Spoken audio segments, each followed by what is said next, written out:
Le 20 juin 2025, la 4e édition de la Journée internationale du thé a été célébrée au siège de l'UNESCO à Paris, dans une atmosphère conviviale et chaleureuse.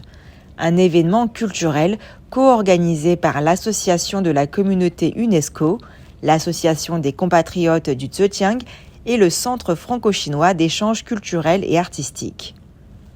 Rappelons qu'en décembre 2019, la 74e Assemblée générale des Nations unies a adopté une résolution proclamant le 21 mai comme la Journée internationale du thé.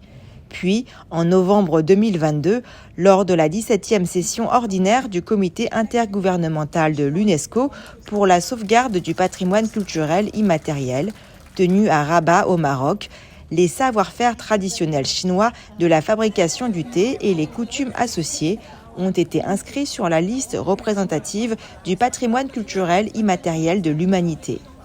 Pour cette édition 2025, la Journée internationale du thé a réuni une quinzaine de pays, dont la Chine, l'Inde, le Kazakhstan, le Maroc, le Vietnam et la Turquie.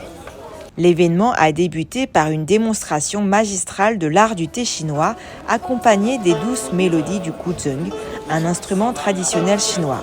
Un moment de grâce et de beauté, à l'image de la culture du thé elle-même.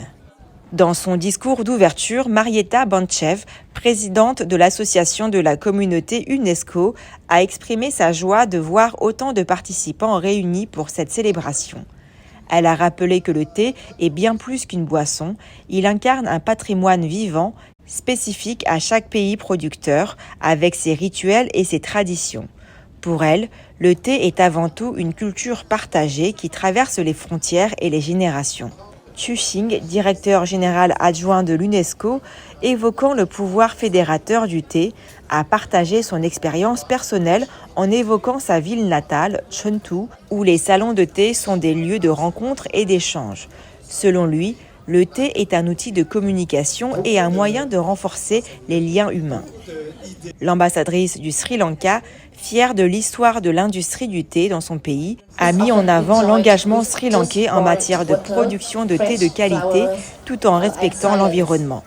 Pour elle, le thème de cette édition, le thé pour une vie meilleure et un avenir plus vert, est une parfaite illustration des valeurs de durabilité et de respect de la nature portées par son pays. De son côté, l'ambassadeur du Kazakhstan a exprimé son honneur de participer à l'événement, évoquant le rôle du thé dans la création de liens d'amitié entre les peuples. Il a également présenté une œuvre de l'artiste kazakh Bakit Chouketave, illustrant la matière dont le thé peut servir de pont entre les cultures. Hu Chongquang, président de l'association des compatriotes du Zhejiang, a rappelé la longue tradition chinoise du thé, soulignant que la Chine, berceau de cette culture, est particulièrement honorée que ces techniques de fabrication de thé aient été reconnues par l'UNESCO. Selon lui, le thé est bien plus qu'une simple boisson, il est un vecteur de dialogue interculturel et de rapprochement entre les peuples. Enfin, Heming Picard, présidente du Centre franco-chinois d'échanges culturels et artistiques, a remercié les missions diplomatiques, les entreprises du secteur du thé, ainsi que les milieux politiques, culturels et médiatiques français pour leur soutien constant. Elle a exprimé son souhait que cet événement continue à favoriser les échanges économiques et culturels et à renforcer l'amitié entre les peuples du monde entier. Les invités ont ensuite eu l'opportunité de découvrir et de déguster une sélection de thés provenant de différents pays, un moment de partage convivial et enrichissant qui a permis à chacun de goûter à la diversité des traditions autour du thé. Bonjour, aujourd'hui on est à l'UNESCO pour fêter le 4e événement de cérémonie du thé. Et voilà, on a réuni des cinquantaine d'ambassadeurs et représentants des différents pays de culture du thé pour faire une dégustation. Voilà. Et le thé, c'est une culture non seulement asiatique, elle traverse tous les continents. Ça représente l'esprit du pays. Et moi, comme je viens de Chine, voilà, je suis agrandi avec du thé. En dehors du café, le thé, c'est la boisson qui représente 50% du monde entier. Et voilà, je suis organisateur ce soir avec l'UCA au nom de l'association des compatriotes Zhejiang. Je suis très contente d'avoir retrouvé tous les membres, tous les représentants des associations du monde entier et je suis ravi d'être là et je suis très heureux avec tout le monde. Je voudrais que la culture du thé, surtout la culture chinoise, à travers du thé, qui puisse apporter des nouvelles connaissances pour ce monde.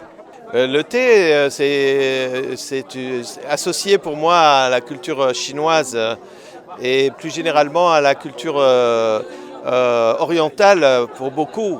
C'est un lien social et fraternel entre les gens et c'est très important de célébrer cette boisson mais aussi cette culture. Voilà. Et je suis très content de participer à cet événement ici. Voilà.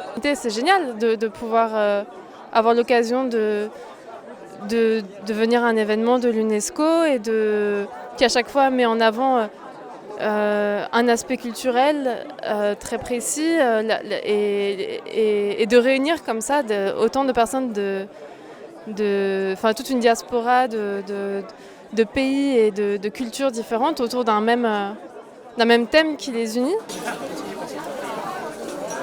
Reportage par Mandarin TV.